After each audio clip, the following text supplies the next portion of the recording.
Further, I warmly welcome you, Honorable Ministers, to this joint Ministers' meeting convened specifically to deliberate on the prevailing security situation in the Democratic Republic of Congo. Today's meeting is a result of our two regions recently convening urgently their separate meetings, from which a key recommendation was made to have this timely joint meeting, which similarly has been urgently convened. Honorable Ministers, we congregate here today to address the pressing issue of the security situation in the DRC and its implications for our region. Indeed, this is a situation that demands our immediate and sustained attention. In this way, we aim to respond in a timely manner to the immediate concerns of peace, humanitarianism, human security, and sustainable development. Notably, the long-drawn conflict in the eastern region of DRC has and continues to claim millions of lives and displacing countless civilians, with children, women, and persons with disabilities bearing the brunt. Another major risk is that the conflict continues to rapidly mutate into other forms of threats to human security and dignity, such as sexual exploitation, abuse, and gender-based violence as a mode of war, illicit exploitation and trafficking of natural resources, swelling war economy, and erosion of state institutions and authority.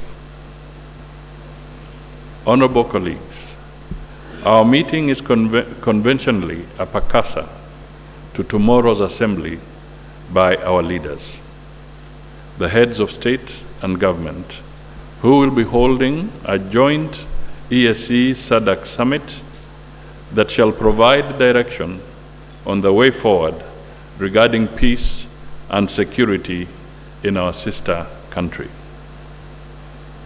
Still, it is important to reiterate the recent clarion call by separate extraordinary summits of the EAC and SADC to the warring parties to immediately cease hostilities and give chance to dialogue and negotiations, and further allow humanitarian assistance to be accessible to populations who are in dire need. As we give dialogue a chance, and indeed we must, there is need for all parties in the DRC to respect international law and ensure the safety of diplomatic assets and personnel within the country, as well as uphold long-lasting legal and moral principles of respecting peace missions. The recent attacks on peace missions in DRC are a stark affront to civility and a violation of the tenets of multilateral collective security.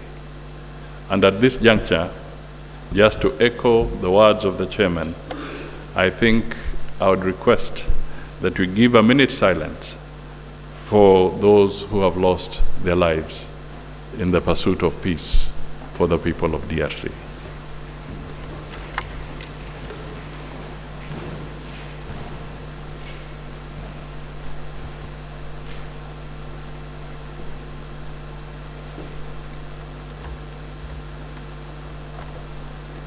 Thank you. You may be seated.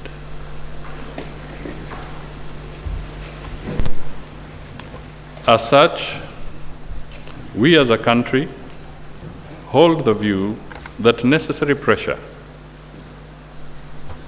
and perhaps even sanctions and call to ceasefire must be applied without bias so that all stakeholders are brought to the negotiation table to embrace peace initiatives and dialogue. The only way out is through negotiation rather than endless combat. Honorable Ministers, what is happening in DRC should prick our collective conscience to the realization that insecurity in one part of the world ought to be considered as insecurity in the entire world, and thus all of us should collectively seek to address it. This, indeed, is one of the cardinal points of our current joint meeting. Certainly, by doing so, Africa will be on the upward trajectory towards overcoming the growing menace of mercenaries and foreign fighters, whose role is often inimical to the objectives of the African peace and security architecture. As a head start, our two regions already have two significant peace initiatives, namely the AU-led Luanda process, chaired by His Excellency Manuela Lorenzo, and the EAC-led Nairobi process, chaired by retired President Uhuru. However, within the EAC, we noted that the twin processes exhibit both converging and complementing and interdependent elements, hence the need to have the processes working closely together. That is so important, and I hope the ministers and others will apply themselves effectively here. The East African heads of state and government have on several occasions reiterated the need for a coordinated and harmonized approach and further consolidation of the various initiatives, specifically the Luanda and Nairobi peace processes. Such a joint approach will go a long way in eliminating the coordination challenges of multiple peace and security initiatives, which in the long run could work at cross purposes and hamper the effective implementation of peace approaches in Eastern DRC.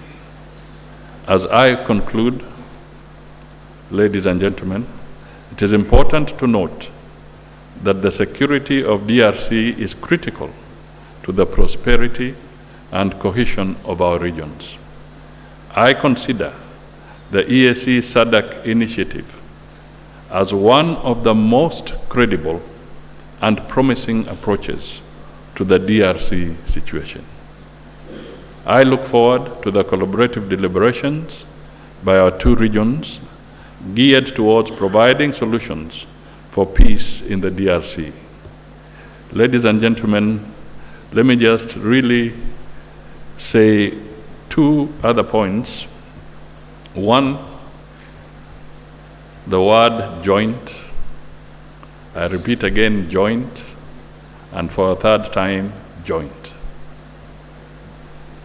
We are here as brothers and sisters, not to have an East African community position, neither to have a SADC position. We are here to have a joint position so that peace can visit and rest and reside in DRC. So in our deliberations, we are not adversaries. Our communication should not be adversarial. It should be for us to have a common and joint approach for the common good of the people of DRC. It is a historic moment, as the Honorable Host did indicate, and we can either be judged harshly or positively from the way we conduct ourselves and the outcome of this process. Peace building is not instant coffee. It's a process. We cannot brew it today, but we have a historic moment to work collectively towards that target. I can tell you that phone calls were operating at night. I was calling my co-chair because we had received a direction from the chair of SADC and the chair of EAC that this meeting must take place. I called my brother from South Africa at night, and we were syndicating calls for the heads of state to talk at night. I was calling my brother Thabiti Kombo to say, tumepewa amri, we have to make this thing happen. I reached out to Rwanda. I talked to my colleague also from DRC, and at the same time, I know that the presidents were exchanging communication. All of us, in one way or the other, were involved in this. That means there's a reason. All this conversation has moved away. We have gone in circles. It's not happening in New York. It's not happening in Europe. The solution is back here for us to resolve.